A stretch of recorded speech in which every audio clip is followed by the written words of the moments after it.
In a quiet Texas town near the border, the year was 1981 when the unimaginable happened.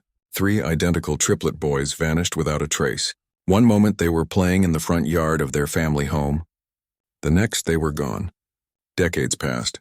No answers, no clues. Until 30 years later their mother spotted something hidden in an old photograph. Something that would shatter everything she thought she knew. The afternoon sun poured down on a modest suburban neighborhood just outside Laredo, Texas. It was a sleepy Saturday, warm and familiar, and the Rodriguez family's backyard buzzed with the laughter of children. Balloons danced in the breeze and folding tables sagged under bowls of chips and colorful paper plates. It was Tommy Rodriguez's 8th birthday, and as generations of neighbors had done before, the community had come together to celebrate. Evelyn Marlowe stood near the garden fence, adjusting her wide-brimmed sun hat. At 60, she still carried an elegance, though her posture bore the weight of a sorrow no mother should ever have to carry. Fine lines framed her eyes that had spent the last 3 decades scanning crowds, always hoping, never finding. Beside the grill, her husband Walter chatted with a few of the men, flipping burgers and sipping sweet tea. He was 2 years older and had aged with the quiet strength of a man who had lived through heartbreak and learned to wear it like a second skin. Evelyn smiled politely, half listening as her neighbor Martha rambled on about tomato vines and pesky beetles. But her attention shifted in an instant when she noticed movement near the patio door. A man she didn't recognize stepped into the yard holding the hand of a young boy, no older than 8. "Sorry we're late," the man called out casually. "Had a little situation at home." Before he could say more, the boy wriggled free and ran toward the other kids. As he darted past her, Evelyn's breath caught. He wore green checkered overalls with bright yellow straps, exactly like the ones her boys had worn. The same pattern, the same color, even the same long-sleeved shirt underneath. His dark curls bounced as he moved, and for a second time warped.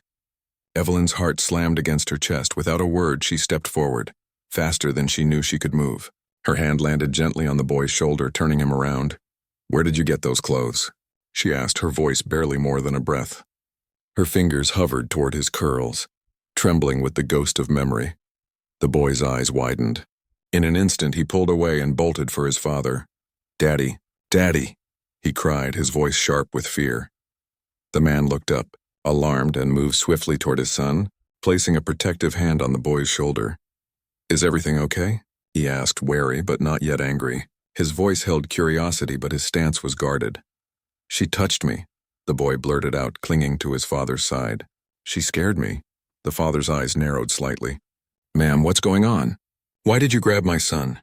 Evelyn opened her mouth, but no sound came. Her gaze was fixed on the boy's clothes. Her hand lifted, stopping just shy of touching the fabric again. "Those overalls? Where did you get them?" "Excuse me," the man said, stepping in front of his son, his tone sharpened. "What's your problem, lady?" Before Evelyn could explain, Walter appeared at her side, having sensed something was wrong. He slipped an arm protectively around her shoulders and looked from the man to the frightened boy. "I'm sorry," Walter said calmly, though his fingers gripped her shoulder tighter than usual. "My wife didn't mean to scare anyone." He glanced down at the boy and his expression changed. "Those clothes," he said quietly. "Our sons wore outfits just like that. Green overalls, yellow straps, long sleeves, identical." The man blinked, confusion softening into something closer to compassion. "Our boys were triplets," Walter added, his voice thicker now. "They disappeared in 1981. We never found out what happened." A hush fell over the yard. Neighbors turned, quietly listening. Mrs. Rodriguez stepped forward, her voice gentle. "It's true," she said. "The Marlowe boys were taken from this neighborhood. It was devastating. Everyone searched for weeks."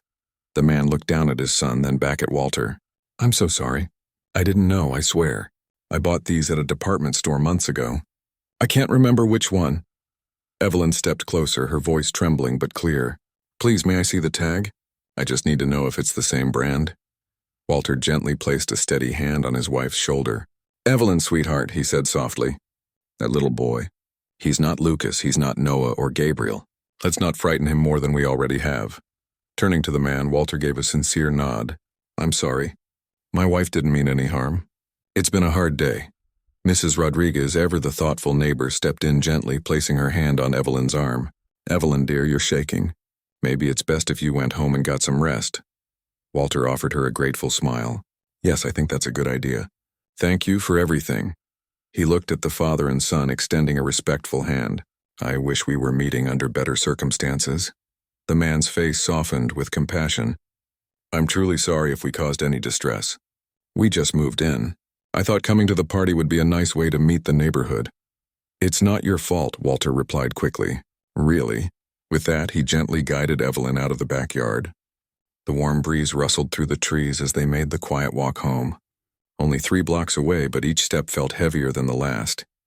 Inside, Walter helped her to the couch, then disappeared into the kitchen. The kettle whistled minutes later, and he returned with a cup of tea, the steam curling into the silence between them. He helped her lift it to her lips, his hand beneath hers. Evelyn's eyes brimmed with tears. I didn't mean to scare that little boy, she whispered. When I saw those clothes. Walter nodded gently, sitting beside her. I know, it was a panic attack. You couldn't help it. I can't let go, Walter, she said, her voice cracking under the weight of grief that had never faded. Even after 30 years, I still see them everywhere. Walter took her hand and held it tightly. They'd be grown now, he said. All 3 of them. Men with lives of their own, maybe families, jobs. I know, Evelyn whispered, staring into the distance. And I still talk about them like they're just away. I must sound foolish. Always making people uncomfortable, clinging to ghosts. Walter shook his head. You're not foolish. You're their mother. And I felt it too when I saw that boy. The overalls, the green plaid, the yellow straps. It was like being hit by a memory we didn't ask for. Evelyn slowly sat up, her eyes searching his. I want to see the photos again. The ones where they're wearing those outfits. Walter hesitated. They're still in the attic. We haven't opened that box in over 20 years. Please, Evelyn said, her voice clear now. Maybe if I see them again, I'll calm down. Walter sighed but nodded. All right, I'll get it. She listened as his footsteps disappeared up the stairs, then the soft creak of the attic ladder. Moments passed, the sound of cardboard sliding. Then he returned, carefully carrying a worn box. Its edges dulled with time, its surface blanketed in dust. He placed it on the coffee table and wiped it clean with an old kitchen towel. Together, they lifted the lid. Inside were the fragile remains of a life interrupted. Tiny toys, a trio of baseball gloves, and 3 matching stuffed bears with faded fur. There were sheets of schoolwork marked with gold stars, drawings of rockets and rainbows, each piece a frozen moment from a childhood cut painfully short. The photo album should be at the bottom, Walter said, his voice catching. We packed it last. Layer by layer, they lifted the relics of the past, and then finally the leather-bound book emerged. Walter's hands trembled slightly as he placed it on his lap. The cover, once deep brown, was now softened to a warm amber from years of handling, though it hadn't been opened in decades. Side by side, they sat on the sofa as he opened it. The first page held the beginning of everything. 3 identical newborns swaddled in striped blankets, sleeping side by side in a hospital bassinet. Then came photos of them crawling in unison. Toddlers taking their first wobbly steps across the living room carpet. Birthday parties captured in flickering light with 3 tiny faces blowing out candles together in perfect synchrony. And then they turned the page. They were always so in sync. Evelyn whispered, her finger lightly tracing across a photograph of the boys building a sand castle, sunlight sparkling off the waves behind them. Their small hands worked together, 3 little architects shaping their kingdom of sand. Laughter frozen in the grainy texture of the image. Walter turned the pages with care, and they paused at each one, letting memories wash over them like warm waves. Trips to the park, sticky faces from melted popsicles, a trio of birthdays celebrated with matching cakes and identical candles. Then they found it, the photo they had been searching for. The triplets stood proudly in front of the old White House, shoulder to shoulder in their green checkered overalls with bright yellow straps. Their long-sleeved shirts peeked out from beneath the fabric, and all 3 wore the same broad beaming smile, the kind that only childhood could create, arms linked. They looked unbreakable, invincible. Walter's voice broke the silence. This was taken the morning they disappeared, just 1 hour before they were gone. Evelyn leaned closer, studying the fabric with renewed focus. Look, she said, eyes narrowing. The overalls, they're similar to what that boy wore at the party, but not the same. The green is darker, more vintage, and the checkered pattern is wider. Walter nodded. And the straps. His were thinner, different stitching, different cut. Same style, but definitely not the same garment. Evelyn sighed deeply, rubbing her eyes. I feel awful about how I reacted to that boy. And his father, what were their names again? Malvin, Walter answered. And his dad is Rowan. They moved into the neighborhood a few months ago. I need to apologize, she said, shaking her head. I must have scared that poor child. I just couldn't help it. They fell into a quiet rhythm again, gazing at the photo that had once been so ordinary, now carrying the weight of unspeakable loss. Walter chuckled softly as Evelyn recalled how Gabriel had insisted on wearing his overalls backward that morning, proudly declaring he was cooler that way, until she coaxed him into switching them.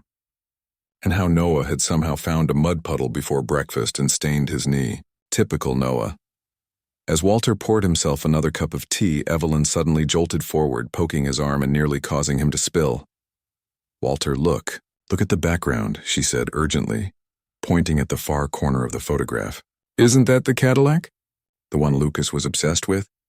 Walter set down the teapot and squinted at the image. Just behind the boys, barely in frame, was the gleaming front end of a reddish-brown Cadillac parked across the street. The shape was unmistakable. You're right, he murmured, his brow tightening. Lucas loved that car. Every time we passed it, he'd beg me to stop so he could look inside. He even had a toy version of it. That's Mr. Howard Fielding's Cadillac, Evelyn said, her voice rising. Their old school teacher, remember? He barely drove it, said it was his pride and joy. Walter nodded slowly, his memory awakening. Everyone knew that car. It was like a legend in our town. The kids adored him in that car. We were such a close-knit community back then, Evelyn murmured. Everyone looked out for everyone else. And Mr. Howard, he was so gentle with the children, so patient. The boys loved him. She turned the photo over, fingers searching for a date or scribbled note. Nothing. Then she turned it back and studied the background again. Her face darkened. Walter, are you absolutely sure this was taken the day they vanished? He looked at her, puzzled. Yes, I remember clearly. You took it just before we left for the park. Evelyn's eyes filled with suspicion. But Howard Fielding had already moved away by then. Remember, the school held a going-away party for him. It was a big deal. The whole town was there. It was the day before this photo was supposedly taken. Walter's breath caught in his throat. The timeline didn't add up, and for the first time in years, doubt crept in like a shadow on a sunny day. Walter furrowed his brow. I'm sure that photo was taken the morning they vanished. They didn't go missing until later that afternoon. Evelyn leaned forward, her eyes scanning the image again.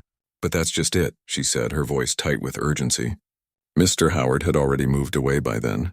He told everyone he was leaving town a week before. So why is his Cadillac in this photo? Walter set the album aside and turned back to the old box, rummaging through the layers of childhood keepsakes. Papers shuffled, cardboard bent. Then he paused, his hand pulling out a familiar yellowed Kodak envelope, brittle at the edges.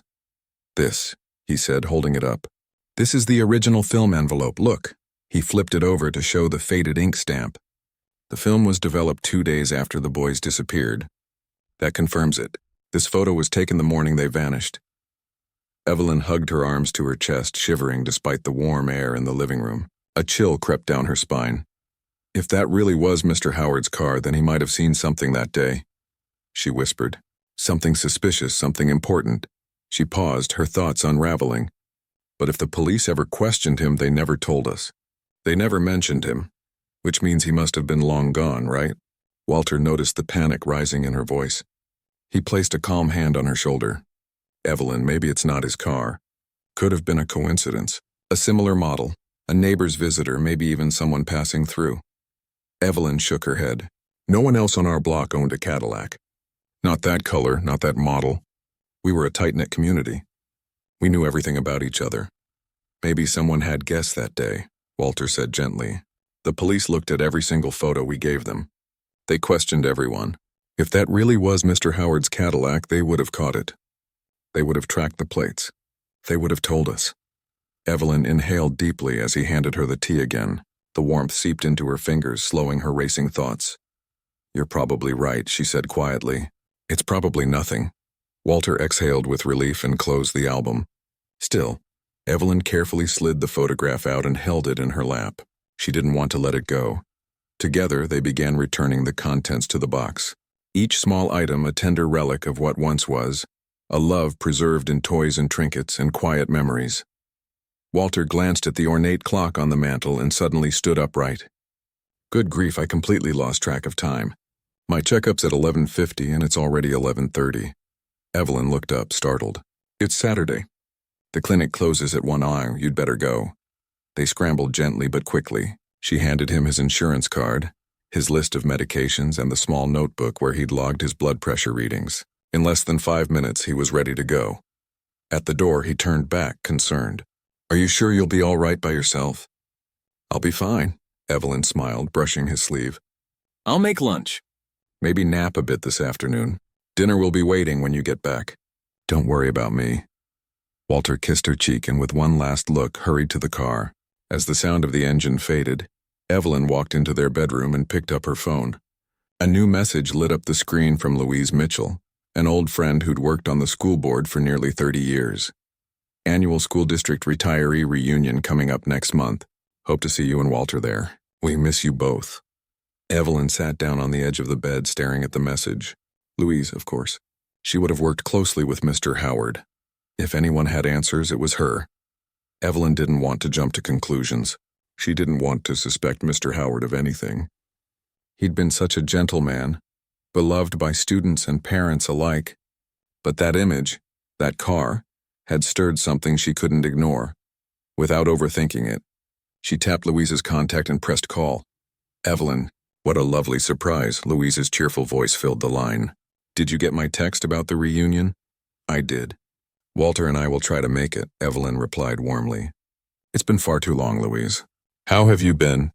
The women chatted for several minutes, catching up on life, exchanging updates about grandchildren, retirement hobbies, and old neighbors. But eventually, Evelyn gently shifted the conversation. Louise, do you remember Howard Fielding? He taught at Oak Ridge Elementary back in the early 80s. Howard, Louise laughed. Of course I do.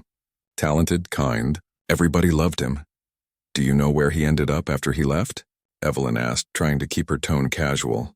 There was a pause. Well, actually, Evelyn, I think you might be remembering it wrong, Louise said slowly. Howard didn't go on teaching. Not in public schools anyway. As far as I know, he never filed any transfer paperwork after he left Oak Ridge. Evelyn froze. The air in the room seemed to thicken. What do you mean? She asked quietly. He never applied to another school in our district or any nearby, Louise replied. In fact, after he left, no one really heard much from him at all. Transfer papers? Evelyn sat up straighter, gripping the phone a little tighter. He never filed any? No, Louise replied gently. I know we all thought he was moving to teach somewhere else, but that's not what really happened. Maybe he was just saying that as a kind farewell. You know how warm-hearted he was. Evelyn blinked, stunned. But we threw him a goodbye party. He said he was relocating to another district. Louise's voice softened. I remember that. But from what I later heard, Howard moved to a remote area in Texas. He started some kind of private farm, a charity for immigrant children, I think. Farm? Evelyn repeated, confused. Yes, I believe it's a place where he helps boys and young men get back on their feet. He's doing good work. It's called, wait, let me think. Louise paused. Ah, yes. Howard's Haven for Hope. That was the name. Evelyn repeated it quietly. Howard's Haven for Hope. There was a long pause. Why are you suddenly asking about Howard? Louise asked, her voice now curious. Evelyn hesitated. I was just looking through old photos, and I remembered his Cadillac. I saw one that looked exactly like it in a picture we took the day the boys disappeared. Oh, yes, Louise said with a nostalgic chuckle. He adored that car, that deep cherry Cadillac. But he hardly ever drove it. Said it was more of a collector's piece. Preferred his old sedan for errands. Evelyn felt her heart begin to race again. Do you remember exactly when he left town? Louise sighed. Evelyn, that was so long ago. I honestly couldn't say for certain. They exchanged goodbyes, and as soon as the call ended, Evelyn headed straight to the home office. She powered on the old desktop computer and typed Howard's Haven for Hope into the search bar. The website loaded slowly. It was plain with a modest banner image of a few smiling boys working on a farm, planting crops, tending animals, helping each other carry tools. Most of the children appeared to be of Mexican or Central American descent, all with bright, hopeful faces. Evelyn scrolled through the gallery, carefully inspecting each photo. Nothing looked suspicious. In fact, everything seemed wholesome. The mission statement talked about nurturing, education, structure, and support for immigrant youth. On the About page, Howard's face appeared. A little older now, with graying hair and deeper lines in his smile. His brief biography noted his former career as an elementary school teacher, his passion for working with disadvantaged youth, and his vision for creating a safe space for growth and learning. Evelyn leaned closer to the screen. The website listed an address tucked in a rural part of southern Texas. There was no phone number, just a generic contact email. She stared at the screen, debating. It had been 30 years. Was she overthinking this? Or was her gut telling her something real? Maybe, just maybe, it was time to speak with Howard directly, show him the photo, ask if that Cadillac really was his. A glance at the clock told her it was 11:45. If she left now, she could reach the farm by early afternoon. The drive would take only about 90 minutes and the weather was clear. She picked up her phone and called Walter at the clinic. "Walter, how's the appointment going?" "I'm still in the waiting room," he answered. "Everything okay?" "Yes," she said quickly. "But I found something. I talked to Louise. She told me Howard started a charity farm. It's called Howard's Haven for Hope. It's not far from here. I'd really like to go today." There was a pause. "Evelyn." Walter's voice was gentle but concerned. "I don't know. You're getting wrapped up in this Cadillac coincidence. I'm worried about you." "I'm fine," she assured him. "I just want peace of mind." Howard was always good to the boys. If that really was his car, I'd like to ask him directly. Maybe even reconnect. It could be nothing. But I'll never stop wondering if I don't check. Walter sighed on the other end. "Okay, but we should call him first, let him know we're coming." "I didn't find a phone number, just an email.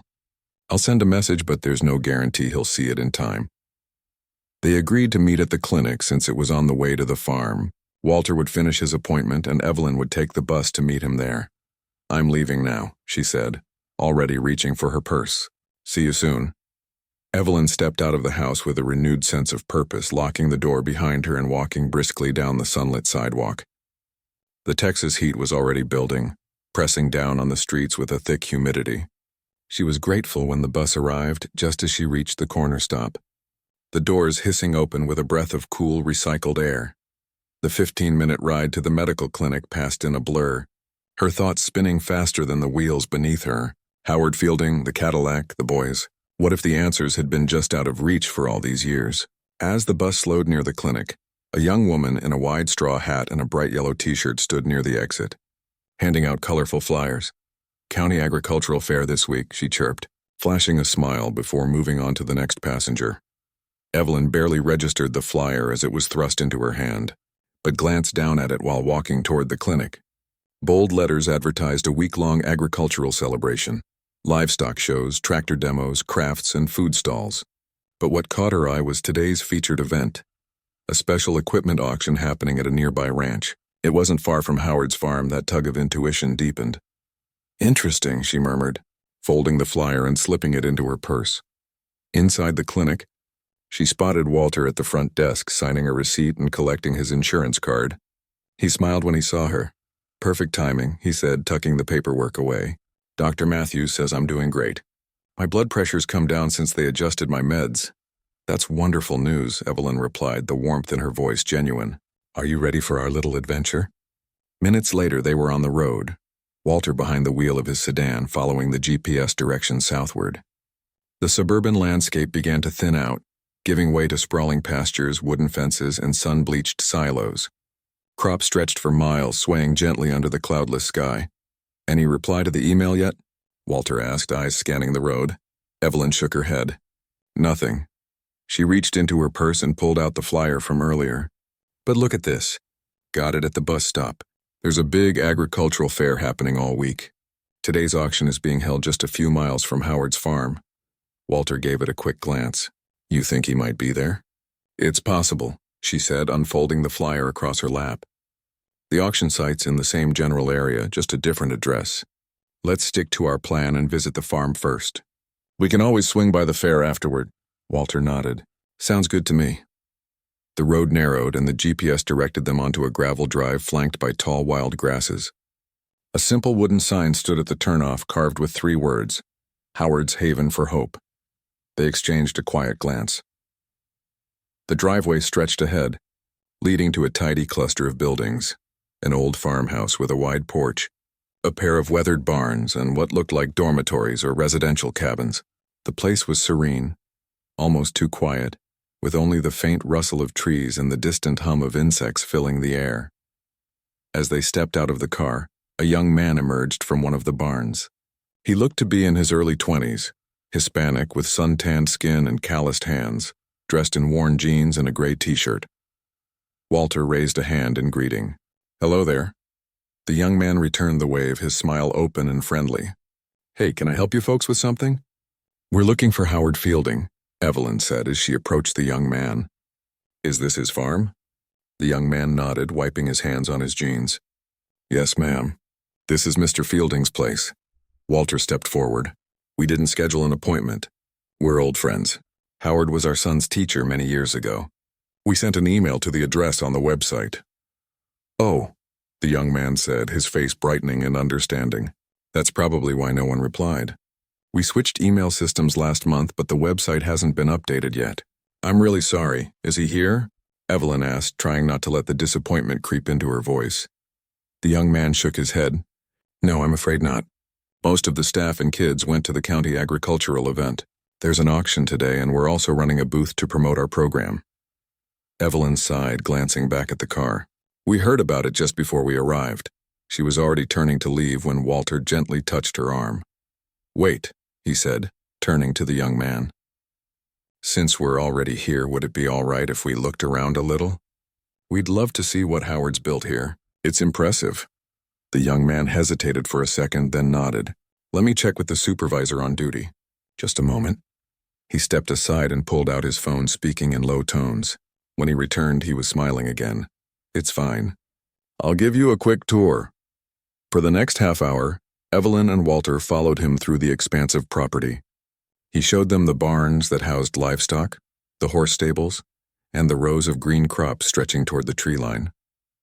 As they walked, he explained the farm's mission: to give immigrant children a safe space to live, learn, and build confidence through agriculture and education. "This one here," he said as they approached a colorful barn, "is especially for the younger kids. Mr. Fielding designed it as a creative space where they can play, explore, and just be kids." The barn's exterior was covered in joyful chaos. Children's paintings, bright scribbles, shapes made of handprints. Inside, long tables were arranged with craft materials, dried beans, fabric scraps, glue, glitter, even cracked eggshells. Near the back, a man was arranging supplies on one of the tables. He looked up as they entered. A man in his late 30s or early 40s with thick black curls and fair skin. His smile was wide, almost too wide, lighting up his face in a way that was strangely familiar. "Ferdinand," the young guide called. "These are friends of Mr. Fielding." They stopped by hoping to see him. The man set down the supplies and approached, wiping his hands on a towel before extending one. "I'm Ferdinand, the activities coordinator. Nice to meet you." "Walter and Evelyn Marlowe," Walter said, shaking his hand. "We go way back with Howard." Ferdinand gestured toward the tables he'd been working on. "I'm setting up demos for some potential sponsors and community partners visiting this week. It's important they see how the children engage with the space." He moved around the room effortlessly, his hands quick and practiced, his voice full of enthusiasm. "I've been here a long time, since I was 6, actually. Mr. Fielding took me in when I had nowhere else to go." "Howard was a school teacher before all this," Evelyn said softly, her eyes fixed on him. "Our sons were in his class. He always had such a way with children." Ferdinand smiled warmly. "He still does. The kids look up to him like a father." They continued walking, taking in the vibrant artwork that filled an entire wall. Crayon rainbows, glued-on macaroni animals, nature collages made from bark and leaves. It was creative, chaotic, and beautiful. Then Evelyn saw it. A drawing stood out from the others, bright and meticulously detailed. A red Cadillac decorated with colored grains of rice was centered perfectly on a piece of thick paper. The artwork had more precision, more care than the others. "That Cadillac," she whispered, pointing. That was Mr. Howard's car, his pride and joy. Ferdinand followed her gaze. Yes, he still has it. Actually, he took it out this morning for the event. He stepped closer to the drawing, smiling with a glimmer of pride. That one's mine. I made it as a demonstration for the kids. Wanted to show them how to use natural textures in their art.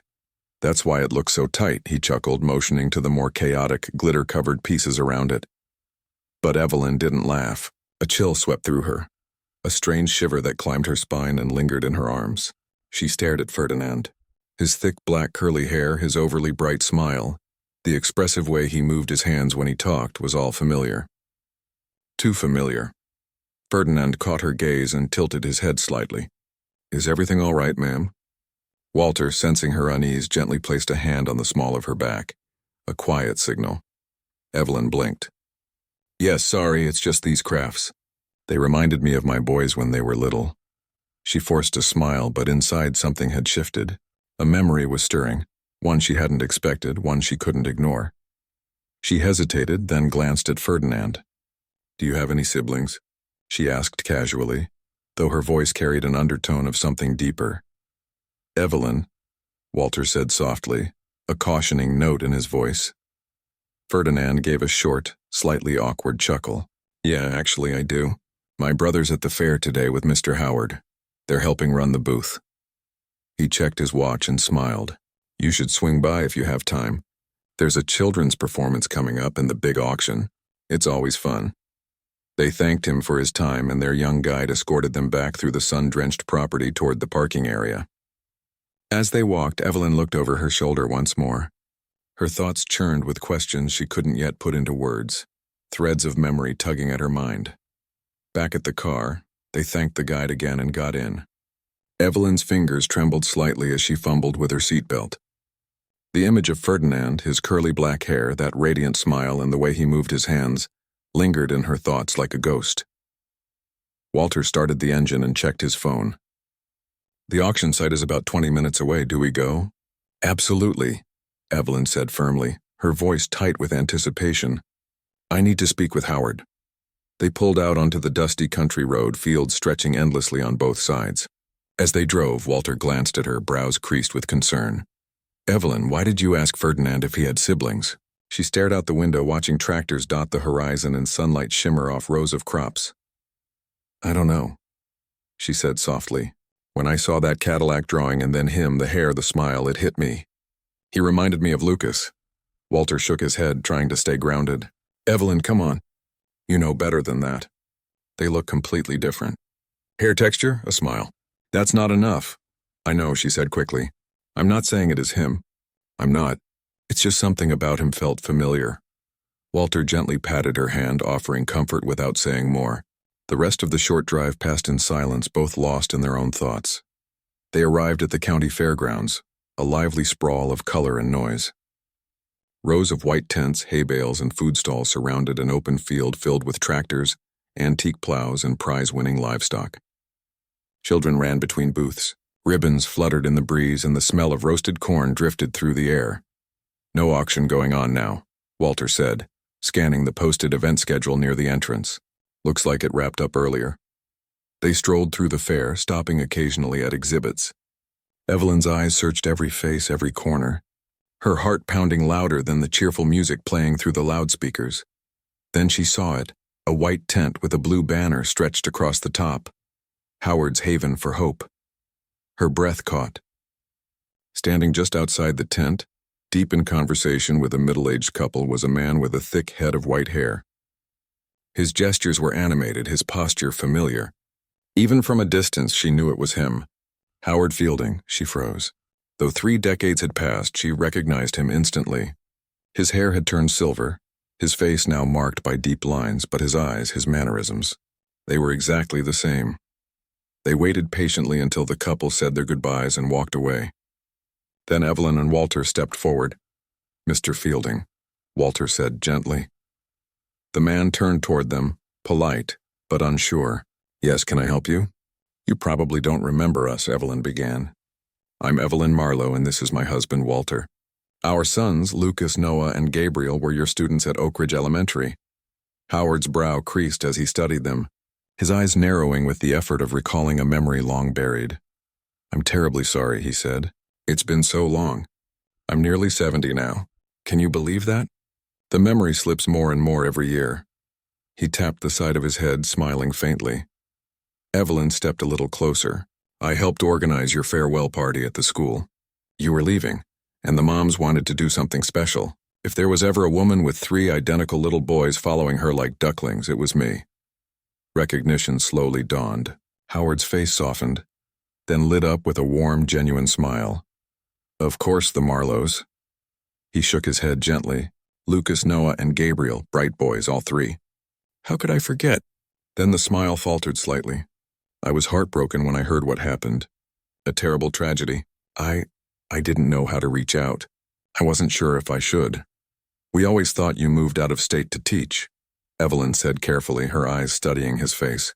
"That's what you told everyone." Howard shook his head. "No, I stayed in Texas. After leaving Oak Ridge, I moved to a smaller town to get a certification in agriculture and child development. I was laying the groundwork for this place," he said, gesturing toward the tent, the fair and the fields beyond.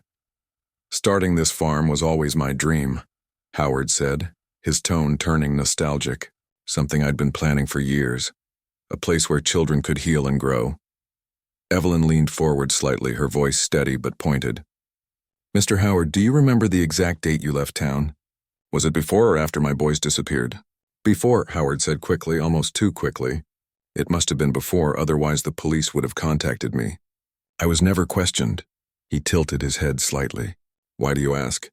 Evelyn didn't answer right away. Instead, she reached into her purse and carefully pulled out the photograph, the one she had taken from the photo album that morning. The moment still felt fresh. Her hand trembled slightly as she offered it to him. "I was looking at this earlier," she said, unfolding the image. "It was taken the morning the boys disappeared, just an hour before they were gone." She pointed to the blurred edge of the frame. "That's your Cadillac, isn't it? Parked across the street?" Walter stepped beside her, his voice calm but direct. "Do you remember driving through our neighborhood that day, Mr. Fielding? Were you near our house?" Howard's expression shifted. The warmth vanished from his features, replaced by something cooler, measured. His jaw tightened as he studied the photo in silence. The moment stretched. "I can't remember the exact day I left town," he said at last, voice quieter, flatter. "And I certainly don't recall driving through your neighborhood or seeing your boys. Not that day." He handed the photo back with steady hands. "That Cadillac must belong to someone else." Walter gave a small nod, laying a hand on Evelyn's shoulder. "Well, at least now we have our answer." Evelyn nodded too, but she noticed the subtle change in Walter's posture, the way his jaw clenched, the way he suddenly avoided her eyes. He was trying to stay composed, but something had unsettled him. Howard looked at them again, face unreadable. "Do you think the Cadillac is connected to your boy's disappearance?" "We're not sure," Walter replied. "The police never brought it up back in '81. We just noticed it in the photo today." Howard glanced at his watch. "It's nearly 3:30. We'll need to start wrapping up." He turned to 2 men standing behind the display table. "Let's begin packing. The event ends at 4 bas." Then he faced Evelyn and Walter again, his voice polite. "You should take a look around while there's still time. In about 5 minutes, the kids from our farm will do the closing performance. It's just over there." He pointed toward a small wooden stage at the edge of the fairgrounds. "It's quite sweet. You might enjoy it." "Thank you," Walter said, nodding. "It was good seeing you again, Howard." As they walked away from the tent, Evelyn trailed behind slightly. She turned her head, stealing one last glance, and then she heard it. Howard's voice, low, sharp, and urgent. He was turned away from the crowd, speaking into his phone. "Leave immediately after the performance. Get Diego here." A pause. "Yes, now." Evelyn stopped mid-step. She turned slowly. Howard was busy directing his staff again, smiling, gesturing as if nothing had happened, but the urgency in his voice still echoed in her ears like a warning bell. She quickened her pace and caught up to Walter. Her heart was pounding now, her mind racing with questions she didn't yet dare ask out loud. They reached the small outdoor stage where children, about 24 of them, were lining up in neat rows. Most were between 6 and 9 years old, with a few even younger. Their clothes were bright and homespun, their eyes shining with anticipation. Music started, a cheerful folk tune in Spanish, and the children began to sing. Their voices were sweet, innocent, but Evelyn couldn't concentrate on the melody. Her eyes scanned the crowd, the staff, the shadows behind the tents. She watched every movement, searching for something, anything that felt out of place. And then she saw him, a man moving quickly near the vendor stalls just past the edge of the stage. He walked with purpose, almost urgency, weaving through the fairground like someone with a destination and a deadline. His hair caught the sunlight, dark, thick, unmistakably curly. "Walter," she whispered, grabbing his arm. "Look, over there by the vendor tents." Evelyn tugged at Walter's sleeve, eyes locked on the figure striding quickly through the fairground. "Look at that man," she said quietly, pointing discreetly. "The one moving fast. Do you see his hair? Doesn't he look like Ferdinand?" Walter followed her gaze, his eyes narrowing as he tracked the man weaving through the crowd. The resemblance was uncanny. "Yes," he said slowly. "That's striking. Do you think they're twins?" Evelyn asked, barely containing the tremble in her voice. But before Walter could answer, she was already moving, slipping between spectators, determined to get a clearer view. Walter followed closely behind, catching up as they ducked around a cotton candy stand and positioned themselves where they could observe without drawing attention. The man had reached the Howard's Haven booth and was speaking with Howard himself. Their exchange looked tense. Fast words, sharp gestures. Then as the man turned slightly to the side, Evelyn gasped. It was him. Or rather, it was almost him. The same thick dark curls, the same defined brow, the same bright animated smile that mirrored Ferdinand's perfectly. If she didn't know better, she'd swear it was the same person, except this one was clearly someone else. "This has to be the brother Ferdinand mentioned," she whispered. "Diego, the one Howard called for." Walter's face had gone pale, his eyes fixed on the two men now deep in conversation. "The same smile, the same eyes," he said almost to himself. Evelyn's voice cracked as she gripped his arm. "Walter, could they be Lucas and Noah?" He said nothing. Evelyn's mind raced. "Remember?" Gabriel was always the smallest. His eyes were softer, easier to recognize. Noah had those thicker brows, and he was the fast one, always climbing trees. Lucas was the boldest, always leading them. Before Walter could respond, Howard suddenly turned, gesturing sharply to Diego. The two broke off their conversation and began walking briskly toward the parking area, leaving the other staff behind, visibly confused. "Why are they leaving so fast?" Evelyn's voice rose with concern. "We should follow them. I need to speak to that man.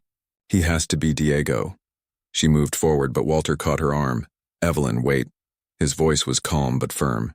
"If they are our sons, then where's Gabriel?" Evelyn froze. "We should check the fairgrounds," Walter continued. "If Gabriel's here too, then we call the police. We don't confront them yet, not without proof." Evelyn nodded reluctantly. "You're right. And we know where the farm is. We can go back if we have to." They turned and moved quickly through the fair, scanning the crowd, peering behind booths and tents, searching for a third familiar face. But they found nothing. No third man, no sign of Gabriel. "Maybe we're wrong," Walter said, but even he didn't sound convinced.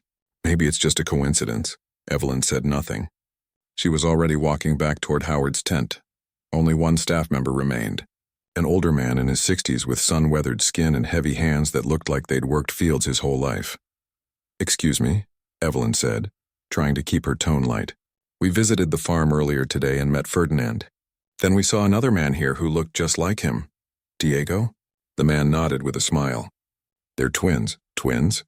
Evelyn repeated, glancing at Walter. The man chuckled. "Well, here's a fun fact. They're not just twins, they're triplets." Evelyn's breath caught. "The third one isn't here today," the man continued. "He works at Mr. Howard's private estate, not far from the farm." Evelyn and Walter turned to each other at the same time, their faces reflecting the same mix of disbelief, hope, and a rising tide of dread. "Where is this private estate?" they asked together, voices overlapping in unison. The man blinked, clearly startled by the intensity of their synchronized question. "I'm sorry," he said carefully. "I can't share the owner's private address. That's confidential." He reached into a nearby box and handed Walter a brochure. "Here's the farm's public contact info if you want to learn more about our programs." "Thank you," Walter said, his voice tight as he accepted the brochure, even though they already had one. They stepped away from the booth and moved to a quiet corner near a row of potted plants. The noise of the fair seemed to fade around them. "Walter?" Evelyn whispered, her voice barely holding together. "Triplets. They're triplets. And they're the right age." Walter didn't speak, but in his eyes, she saw the same truth that had just split her world open. "Ferdinand said he's been with Howard since he was 6, Evelyn murmured, her voice shaking. Walter ran a hand through his hair, his face pale. It can't be coincidence. The Cadillac in the photo, Howard's reaction, and now these 3 young men, triplets the same age who look so much like our boys. Evelyn finished, tears spilling into her voice. After all these years, could we have finally found them? Without another word, they rushed back toward the parking lot, scanning desperately for Howard or Diego. But both men had vanished. Walter jumped behind the wheel and started the engine. "We're going back to the farm," he said, his voice low and determined, his knuckles white around the steering wheel. "That's where they'll go. It's where they always return." As they pulled out onto the main road, Evelyn was already dialing 911. The dispatcher answered, and Evelyn's voice trembled as she spoke. "I need to speak to a detective. It's about our cold case, missing children from 1981. Within moments, she was transferred. "This is Detective Martinez, Missing Persons Unit." This is going to sound unbelievable. Evelyn began, gripping the phone tightly. "But my husband and I believe we found our sons, our triplets, who disappeared over 30 years ago." She recounted everything.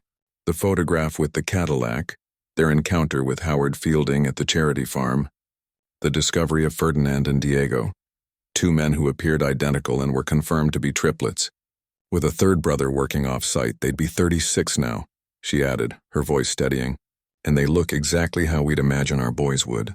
The man who took them, Howard Fielding, was their teacher. And when we showed him the photo, he left the event suddenly with one of the young men." "I understand your concerns, Mrs. Marlowe," the detective replied. His voice was calm but authoritative. "But I need your word. Do not confront Mr. Fielding on your own. He was a respected figure in that community, and we need to proceed with caution. My team is en route to the farm now. The local sheriff's department is being dispatched as well. They should be there in under 10 minutes. "We're almost there," Walter said, turning down the gravel road that led back to Howard's haven for hope. "If you see him," the detective continued, "maintain your distance. The fact that he left early with one of the men is significant, but we need to act carefully." "We will," Evelyn promised, her voice barely a whisper. They kept the line open as Walter parked the car behind a cluster of trees near the edge of the property. Far enough to stay hidden, close enough to observe. Minutes passed. Nothing moved. Then finally, 3 figures emerged from the main farmhouse. Howard, Ferdinand, Diego. They moved fast, tossing duffel bags into the trunk of a car. Howard's Cadillac. "They're leaving," Evelyn whispered into the phone. "All 3 of them. They're getting into Howard's car." "Stay where you are," Detective Martinez ordered. "We just confirmed the property is registered under an alias. We're issuing warrants now for both the farm and the private estate." Just then, 2 sheriff's cruisers turned onto the gravel road, lights flashing. They pulled in swiftly, blocking the exit. "They're here," Evelyn said, breathless. "The deputies just arrived. Stay in your vehicle," the detective said. "Do not engage. Let them do their job." From behind their windshield, Evelyn and Walter watched as 4 deputies approached the Cadillac, hands hovering near their holsters. Tension hung heavy in the air. Howard stepped out, his hands raised, but his expression a mix of confusion and controlled fury. Ferdinand and Diego followed, slower, glancing at each other with wide, unsure eyes. One of the deputies began questioning Howard, who responded with animated gestures pointing back toward the house, shaking his head with increasing urgency. Walter leaned in, watching closely. "I think the sheriff's hesitant. Howard's well known around here, respected, maybe too respected." They could hear bits of the conversation on the wind. "Been in this community for years. Helps local kids. Must be a misunderstanding." Evelyn's grip on her purse tightened. Her voice broke. "I can't wait anymore." She dropped the phone into her bag but kept the line open. Then she stepped out of the car. "I'm not letting him walk away," Evelyn said through gritted teeth. Before Walter could stop her, she threw the door open and strode toward the group, purpose in every step, fear trailing behind her like a shadow. "Evelyn, wait," Walter called, rushing to catch up. But she didn't stop. "Howard Fielding," she shouted, her voice echoing across the quiet farmyard, stronger than she felt. All heads turned. Howard froze mid-sentence, his expression hardening when he saw her. His hands, still loosely raised from the deputy's approach, curled into fists at his sides. "Mrs. Marlowe," one of the deputies said quickly, stepping toward her. "Please return to your vehicle. This is an active investigation." But Evelyn didn't move. Instead, she reached into her purse and pulled out the old photograph. Creased, sacred, she held it up, facing them all, her hand trembling, but steady enough to make the truth visible. "If you're even considering letting this man go," she said, voice fierce and raw, "then let me show you something." She held the photo higher. "These are my sons, Lucas, Noah, and Gabriel Marlowe. They disappeared on June 12, 1981. We took this photo the morning they vanished, just 1 hour before." Then she turned slowly and pointed directly at Ferdinand and Diego. "And here are two of them standing right in front of you." Ferdinand and Diego stared, eyes fixed on the image. Confusion flickered across their faces, then disbelief, then recognition. Ferdinand took a slow step forward. His voice dropped to a whisper. "That's us, with Marco," Diego added softly. The deputy looked between them. "There's a third brother?" Both men nodded, still transfixed by the photograph. "I didn't do anything wrong," Howard suddenly burst out, his voice raised. "I saved these boys. They were abandoned, left behind like trash." Evelyn's voice cracked as she stepped forward, tears spilling freely now. "They were not abandoned. They were taken from our front yard. They vanished while playing outside, and we never saw them again." She turned the photo over and pointed to the blurry corner of the frame. "That's your Cadillac, isn't it, Howard? The same one you still drive?" Howard didn't answer, but his jaw clenched tight. "It's in the garage," Diego said quietly without looking at Howard. "Still the same car, same color, same shape." Ferdinand's eyes darted between Evelyn and Walter. "Are you really our parents?"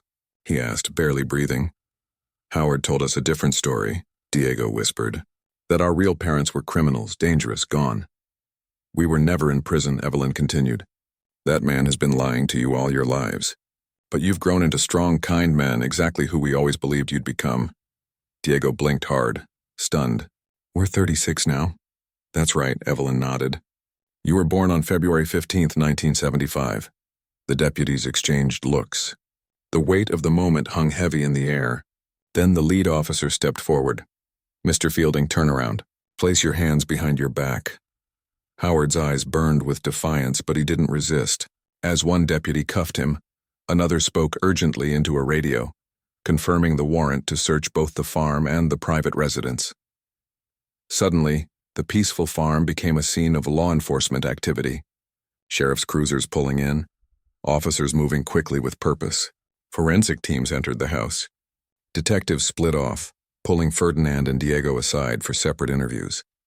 In the garage, they found it. The Cadillac, cherry red paint faded with time but unmistakable. The same car from the photograph. Inside Howard's office, in a locked drawer, investigators uncovered the original license plate, removed and hidden. Alongside it were forged documents, new identities for all three boys. Names they'd been living under for decades.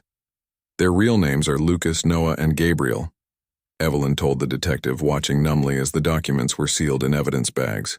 "I know who's who. Ferdinand is Lucas, he has the same wide smile. Diego is Noah.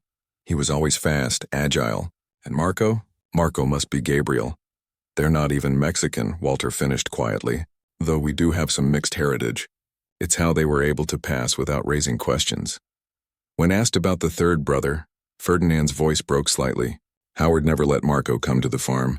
He stays at the private house, takes care of the youngest kids, mostly orphans, immigrant children." Evelyn closed her eyes. "Gabriel, their baby, still out there, still under Howard's control, but not for long. He told us we were rescued," Diego said quietly, staring at the floor. "Said our parents were immigrants who'd done something terrible and were in prison for life. We were so young when it happened." "We believed him." A detective leaned forward gently. "What did he do to you?" The room fell into a heavy silence. Ferdinand and Diego glanced at each other, the pain of unspoken years etched deep in their expressions. "Nothing bad in the last 20 years, Ferdinand said slowly. "But when we were kids it was different. He demanded total obedience. Every detail had to be done exactly his way. Diego's voice was even quieter. Our childhood was harsh. He'd discipline us, make us strip.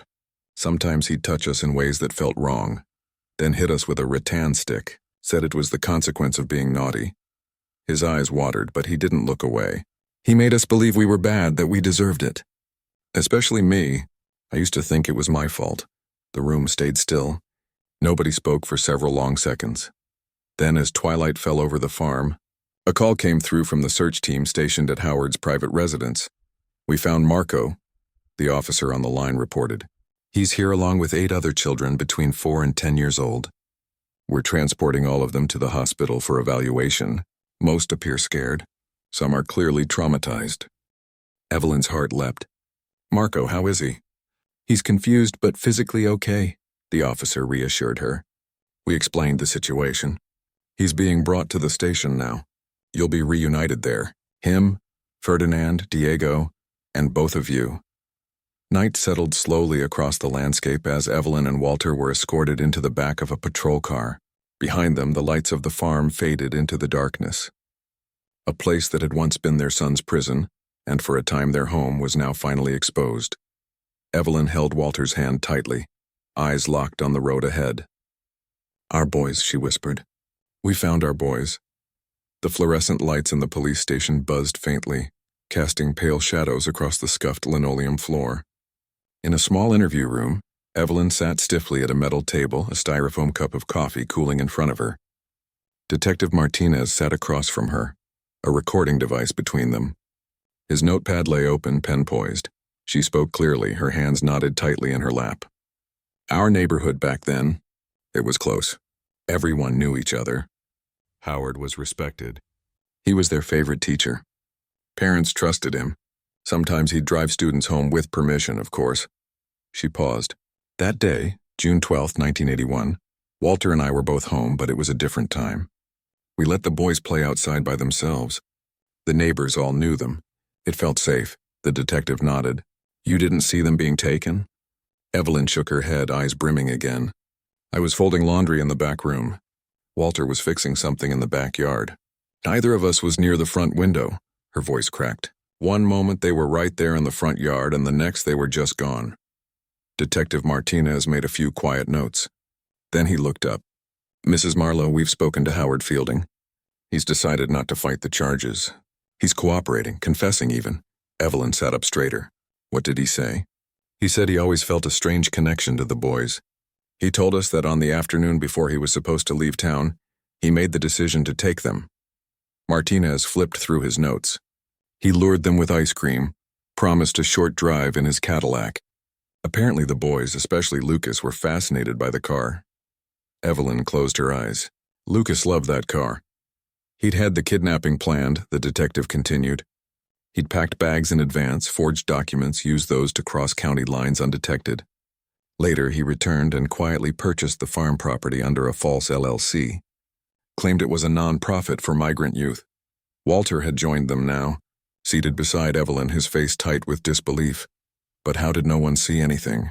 He asked. No witnesses, no screams? Martinez shook his head slowly. To the outside world, he was a trusted figure, a teacher. Offering 3 curious little boys a ride in a fancy car, no one questioned it. And once he had them, he told them something terrifying. He winced.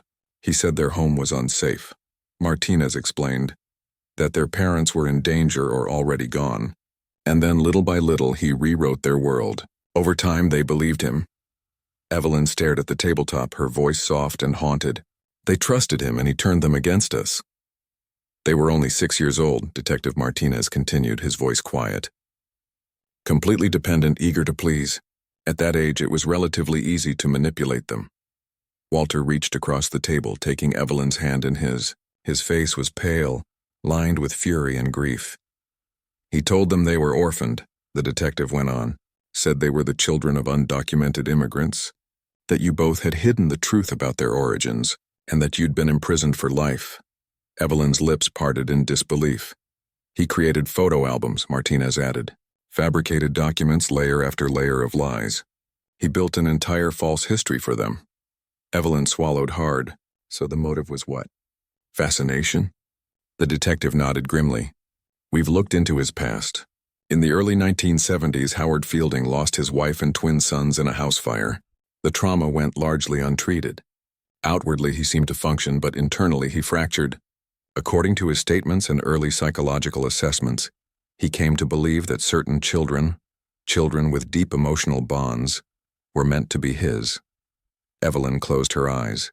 The weight of it all settled like a stone in her chest. Triplets, she whispered. Triplets, Martinez echoed. He saw them as a second chance. He convinced himself he was saving them. Walter's voice was low and tight. What happens now? Mr. Fielding will face multiple charges, the detective replied. Kidnapping, child abuse, false imprisonment, identity fraud, the list goes on. As for the younger children found at his residence, they're being evaluated. We've already begun the process of identifying them and locating their families. He stood and crossed to the door. But I think there are 3 people who've waited long enough to see you. He spoke quietly to someone in the hallway. A few heartbeats later, the door opened again, and there they were. Ferdinand, Diego, Marco, Lucas, Noah, Gabriel. They stood in the doorway, uncertain, hesitant, but very much real. Grown men now, shaped by years lost and truths long buried. But even in their adult faces, Evelyn saw the traces of the boys she had once held close. Lucas's unmistakable wide smile. Noah's thoughtful, steady gaze. Gabriel's smaller frame, still the quiet one. For a moment, no one moved. 30 years of silence stretched between them. A lifetime of birthdays missed. Scraped knees unwitnessed. Graduations, first loves, heartbreaks, all lived without a mother's hug, without a father's hand on the shoulder. Then Evelyn stood. A sob escaped her chest, half joy, half anguish. She took one step forward, then another, her body trembling. Walter rose beside her, tears streaking down his cheeks, unashamed. My boys, Evelyn whispered, her voice cracking. My beautiful boys. It was Lucas who moved first. He crossed the room in 3 quick steps and pulled his mother into a desperate embrace. Noah and Gabriel followed, wrapping their arms around her, around Walter, around each other. And for the first time in 3 decades, the 5 of them stood as a family again. No words, just the sound of breath and weeping, of lives reconnecting, of years unraveling. Evelyn placed her hands on their faces one by one, memorizing them all over again. Lines and edges grown older, but still hers. I never stopped looking for you, she said through her tears. Not for one single day. Gabriel looked at her, his voice soft as a sigh. We didn't know. We thought you were gone. But we're here now, Walter said, voice thick. We're all here now. Outside, stars blinked into the darkening Texas sky, indifferent and eternal. But inside that interview room, under harsh fluorescent light, surrounded by file cabinets and scratched tables, a miracle had taken root. A broken family, torn apart by obsession and lies, stood whole again. Not healed, not yet, but together. And finally, after 30 years of silence, that was enough to begin.